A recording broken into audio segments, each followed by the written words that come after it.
Ya, sementara itu menjelang hari Natal, penumpang bus antar kota antar provinsi akap di Palembang mengalami peningkatan tajam seiring dengan meningkatnya mobilitas masyarakat untuk berlibur akhir tahun.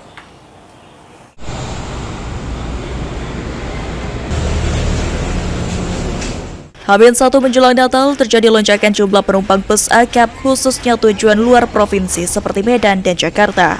Salah satunya, bus Pelangi yang melakukan penambahan armada menjadi 8 unit untuk melayani penumpang untuk berlibur Natal dan Tahun Baru ke Medan dan Jakarta. Sebelumnya di hari biasa, bus Pelangi hanya melayani 2 bus dengan kapasitas 45 penumpang per bus, sehingga total penumpang 90 orang per hari. Namun saat libur Natal dan Tahun Baru kali ini, jumlah penumpang melonjak menjadi 360 orang per hari. Mayoritas penumpang melakukan perjalanan untuk merayakan Natal dan libur akhir tahun bersama keluarga.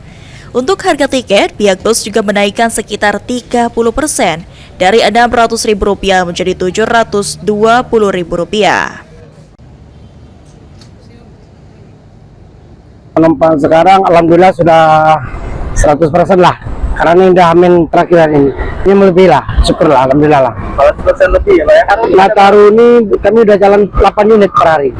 Baik yang dari Jakarta 4, sama di Palembang campur sama dari Medan. Setelah antar kota, antar provinsi. Antar kota, antar provinsi. Terus langsung Jawa Tengah, Jawa Timur. Kita melayani. Kalau hari paling banyak pulang kemana Pak? Ke Medan sekarang, terus saat ini ke Medan.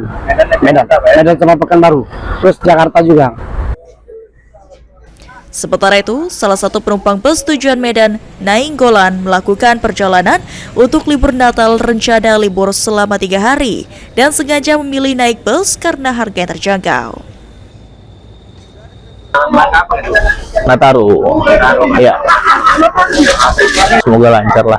Ada tujuan, terus cuacanya bagus ya kan. Ya sesuai harapan semua orang pengguna jalan lah, bisa sampai tujuan sampai selamat.